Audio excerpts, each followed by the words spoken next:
모공 레이저를 받으면 피부가 얇아진다, 피지를 많이 짜면 모공이 늘어난다. 이 모공을 치료할 수 있는 거는 레이저와 시술밖에 없다. 너무 나가시는 거 아니에요? 그런 언급해주세요. 너무 많이 오지 마시래요. 안녕하세요 여러분, 스킨케어 전문가 김결. 안녕하세요 여러분, 피부과 전문의 이혜인입니다. 여러분, 제가 저번에 영상으로 공지를 드렸었죠. 특별한 게스트분을 모신다고 했는데 아리따운 저희 피부과 전문의 원장님을 모셨습니다. 안녕하세요 여러분, 아리답지 못한 피부과 네. 전문의예요. 어색하지 않게 잘 촬영하도록 도와주세요. 알겠습니다. 제가 피부 관리사로 일했던 시절에 같이 근무를 했던 원장님이세요. 그때는 이렇게 찍을 거라 생각을 못 했는데 이렇게 만나니까 참 감회가 새로운 것 같아요. 그러니까요. 그게 벌써 네. 8년 전인가요? 8년이나 됐나요? 네. 진짜 시간이 정말 빠른 것 같은데 오늘 편안하게 저랑 네. 수다 떤다고 생각을 하시고 네. 촬영 해주시면 네. 감사할 것 같습니다. 네. 오늘은 모공에 대해서 이야기를 한번 해볼 건데요. 굉장히 많은 분들이 모공에 대해서 많이 여쭤봐 주셨어요. 그리고 이 모공이라는 게 솔직히 한번 늘어나 버리면 홈케어로 관리하기 굉장히 힘든 영역이잖아요. 왜 모공이 이렇게 늘어나는가? 모공이 늘어나는 원인이 뭘까요? 모공이 늘어나는 원인은 여러 가지가 있는데, 첫 번째는 피지 분비가 과다해서 늘어나는 모공이 있고, 모공 주변에 탄력이 떨어지면서 늘어나는 모공이 있어요. 그리고 하나는 모공 가운데 까만 털이 박혀 있으면서 털이랑 같이 동반된, 사실 세 가지가 복합적으로 작용하기 때문에 모공이 늘어나는 원인이 딱 한 가지라고는 말할 수가 없어요. 그래서 치료도 어려운 거고요. 원장님, 조금 난감한 질문을 하나 드리려고 해요. 얼마나 난감해요.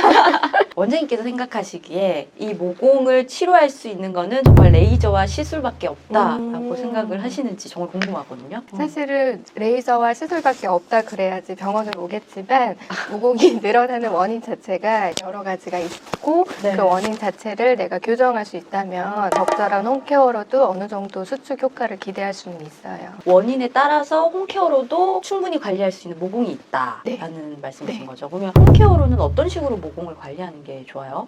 요즘에 안 그래도 뭐 인터넷으로 많이 광고를 하던데, 유재석 씨가 네. 선전하는 메디큐브 그 네. 모공 패드 같은 이제 아하 성분이 들어있는 각질 제거제를 사용하면 도움이 돼요. 왜냐하면 그런 것들은 피지 주변에 과다하게 쌓인 각질을 제거해주고, 모공 안에 쌓여있는 노폐물을 씻어내주는 스케일링 역할을 해주면서 어느 정도 모공 수축에 효과를 기대할 수 있는 홈케어 제품으로 생각됩니다. 손으로 피지를 많이 짜면 모공이 늘어난다는 말이 있잖아요. 그거에 네네네. 대해서 어떻게 생각하세요? 그 요즘에는 뭐 집에 좋은 홈케어 기기들도 많이 가지고 계시고, 진짜 압출기 같은 경우는 집에 하나씩 다 있는 경우가 많아요. 블랙헤드라든지 뭐 이렇게 코에 피지 같은 게 보이면은 막 무리해서 짜는 경우가 있는데, 그렇게 되는 경우에는 이제 힘 조절이 잘 안 된다거나 아니면 소독되지 않은 상태에서 짜면서 염증이 발생하면 오히려 나중에 흉터로 가는 경우가 가끔 있거든요. 맞아요. 네, 그래서 그런 경우에는 오히려 모공에 안 좋은 역할을 하니까 너무 무리해서 짜지 않는 것이 좋고, 특히나 코 모공 같은 경우에는 코팩 같은 거 많이 하시잖아요. 코팩을 하거나 압출기로 짜면서 그 모공벽이 손상을 입어요. 그러면은 코 모공은 점점 늘어나는 게 맞아요. 원래부터 좀 모공이 넓은 분들도 있지만 너무 손을 많이 대고 관리를 잘못해서 모공이 넓어지신 분들도 되게 많은 것 같아요. 요즘에는. 맞아요. 성인들이 가끔 오는데, 이런 분들이 피부도 좋고 전혀 피지 분비가 많은 타입의 피부가 아닌데 코 모공만 진짜 딱 넓은 경우가 있어요. 물어보면은 학생 때 자기가 코팩을 너무 열심히 했다, 아니면은 압출기로 진짜 엄마가 열심히 짜주셨다, 이런 경우가 많거든요. 학생 때 알고 있었더라면 성인이 됐을 때도 피부가 코만 그렇게 나쁘지는 않았을 텐데 하는 생각을 해요. 솔직히 10대 때 과목으로 피부 관리라는 과목이 맞아요. 추가가 되어야 된다라고 생각을 하거든요. 좋아요. 그렇죠. 왜냐면 그때 내가 어떻게 관리를 해야 되는지 방법을 좀 알고 있어도 나중에 그렇게까지 막 흉터가 남거나 모공이 넓어지지 않을 거잖아요. 교육부 장관님, 이거 피부 관리 과목을 너무 나가시는 거 아니에요? 그런가 개설시켜 주시기 바랍니다. 네. 그러면 우리 구독자님들께서 가장 궁금해하실 질문, 원장님께서 생각하시기에 특히 코 모공에 효과적인 레이저나 시술이 있을까요? 사실은 모공 치료는 거의 막 해도 안 좋아진다면서요? 이렇게 말씀하시는 경우가 많은데 요즘엔 사실 코 모공을 줄일 수 있는 레이저들이 많이 나와 있어요. 병원마다 레이저 뭐 종류도 너무 다양하고 이름도 다양한데 저는 주로 코 모공에는 고주파 레이저를 사용하고 있는데 비교적 효과가 좋은 것 같아요. 그래서 보통 모공 레이저다 하면은 프락셀 레이저가 음. 대표적으로 되게 네. 유명하잖아요. 요즘에는 프락셀보다는 고주파 레이저가 되게 대세인가 봐요. 프락셀도 여전히 많이 쓰고 있기는 한데요. 프락셀 레이저 같은 경우는 약간 자극적이에요. 딱지도 생길 수 있고 이제 뭐 붉은기도 며칠 가고 근데 요즘에는 대부분 이제 사회생활을 하시니까 뭐 3, 4일 정도 빨개진다 그러면 일단 못하는 경우가 많아요. 맞아요. 한번 그래서, 그래서 네. 모공 레이저 받는 다음에 날 잡고 휴가 때 이렇게 많이 맞아요. 받으시잖아요. 그래서 뭐 여름방학이나 겨울방학 이렇게 오는 사람들도 있고 사실 휴가를 병원에 쓰기에 너무 아깝잖아요. 그래서 그냥 주말 끼고 받을 수 있는 조금 자극이 덜한 고주파 레이저를 한 3번 정도 반복해서 시술하면 그래도 눈에 띄게 좋아지는 효과를 볼 수 있어요. 그렇지 않아도 원장님이랑 이 영상을 찍으려고 모공에 대해서 얘기를 하다가 원장님께서 그러면 모공 레이저를 한번 받아봐야지 구독자분들에게 디테일하게 네. 얘기를 해줄 수 있지 않겠냐 해서 제가 한 일주일 전쯤에 코랑 나비존이랑 이 턱 부위, 피지 분비랑 많은 부위를 위주로 고주파 레이저를 받아봤거든요. 근데 이게 느낌이 그 MTS 있죠, 맞아요, 롤러. 맞아요. 그게 약간 불로 데운 뜨거운 MTS를 약간 피부 위에 굴리는 느낌이 들더라고요. 피부 전문가라서 굉장히 디테일하게 설명을 해주시는 것 같아요. 감사합니다.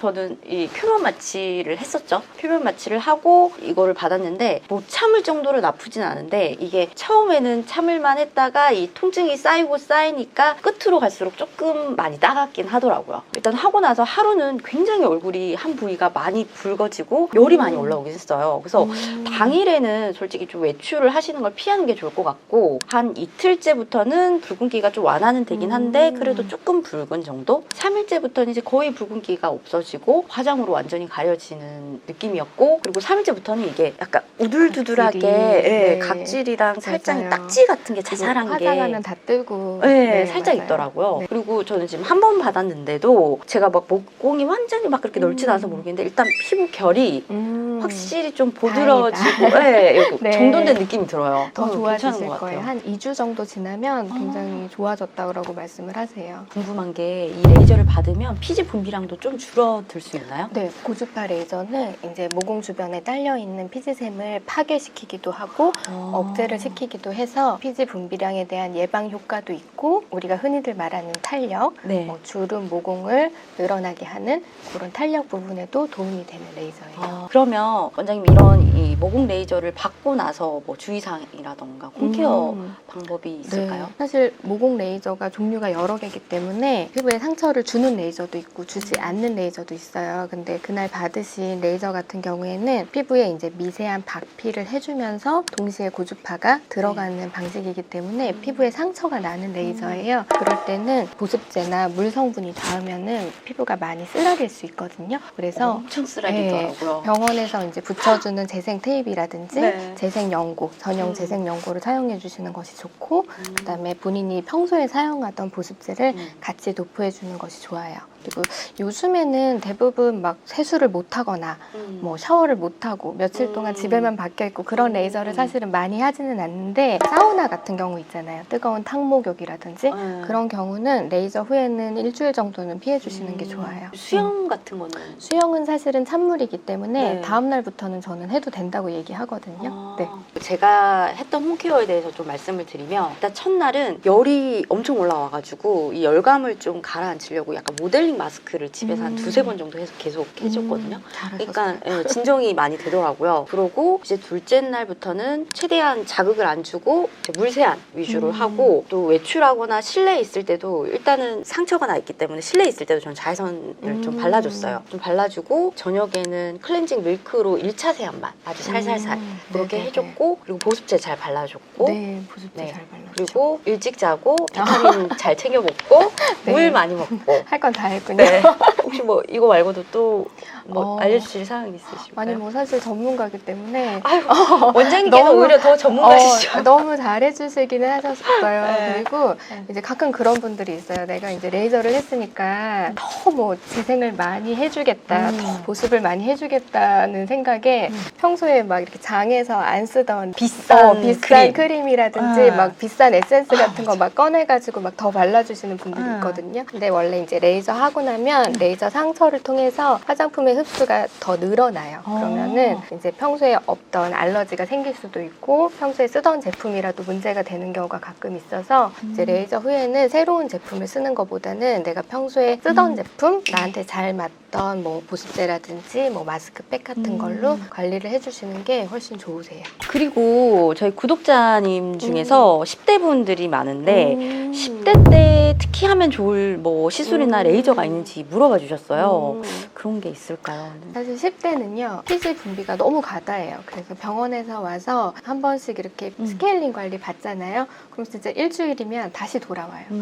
그래서 학교도 다녀야 되고 공부도 열심히 해야 되는 학생 보고 일주일에 한 번씩 병원 오라 그러면 엄마들이 표정이 안 좋아지세요. 그쵸. 사실 10대는 그렇게 자주 병원을 와서 스케일링 관리를 받는 것보다는 그냥 뭐 한 달이나 3달 간격으로 와서 피지 분비를 조금 억제시켜서 어느 정도 피지 분비 예방이 되는 그런 레이저를 그냥 간단하게 받고 가는 게 시간적, 경제적인 이득이 되지 않을까 싶어요. 10대 때는 너무 많이 오지 마시래요, 피부과에. 네. 너무 많이 오시기보다는 네. 피지 분비량이 너무 많이 올라온다 하실 때는 좀 억제시킬 수 있는 레이저 받고 집에서 잘 씻고 잘 관리를 맞아요. 해주는 게 요즘에는 중요하잖아요. 막 그런 사실 병원에서 받는 스케일링 제제를 조금 약하게 해서 집에서 홈케어로 쓸 수 있는 뭐 연고라든지 뭐 그 연고가 걔가 뭐죠? 파티마겔이라고 해서 BPO라고 하는 제제를 처방을 해요. 네. 그런 것들은 가볍게 모공 각화를 완화시켜줘서 네. 모공을 열어주는 역할을 하거든요. 그래서 면포에도 효과가 있고 모공이나 블랙헤드, 피지 이런 거에도 다 효과가 있어요. 보통 보면 모공 레이저를 받으면 피부가 얇아진다라는 또 이야기가 있잖아요. 맞아요. 네, 이 부분에 대해서 그 부분은 사실은 병원에 와서도 굉장히 많이 물어보는 부분인데 뭐 각피 시술이나 뭐 레이저를 받으면 피부가 더 얇아진다는데 맞아요 그러는데 그런 자극적인 시술을 받다 보면은 피부 각질층에 수분이 부족해지고 피부가 예민해지면서 빨개져요. 이제 그러면은 본인이 피부가 약해지고 얇아졌다고 느낄 수 있거든요. 그래서 그런 부분을 이제 표현한 말 같은데 적절한 레이저를 피부 자극 없이 받게 되면은 오히려 진피층의 콜라겐층이 두터워지면서 피부는 거꾸로 두꺼워지는 게 맞아요. 네. 그래서 레이저 시술을 뭐 이제 정기적으로 자극 없이 잘 받는 분들은 피부가 오히려 밀도가 높아지고 두꺼워지는 쪽으로 바뀌는 거예요.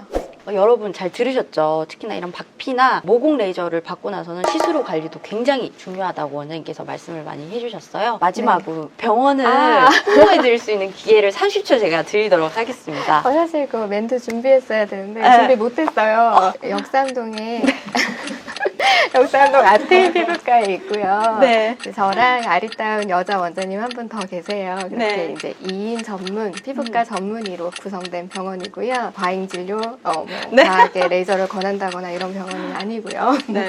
그건 네. 제가 보장할 수 있습니다. 뭐 피부과 진료도 보고요, 레이저도 하고요, 뭐 필요하면 상담만 해드리기도 하고요. 편하게 오시면 됩니다. 자, 이렇게 저희 원장님과 모공에 대한 이야기를 나눠봤고요. 다음번에는 어떤 주제로 들고 올지 궁금하시죠? 여러분들이 반응이 좋으면 제가 시리즈로 계속 들고 올 테니까 댓글과 좋아요 많이 부탁드리고요. 그러면 우리는 다음번 영상에서 다시 만나요. 제발! 나 제발만 해주면 되는 거.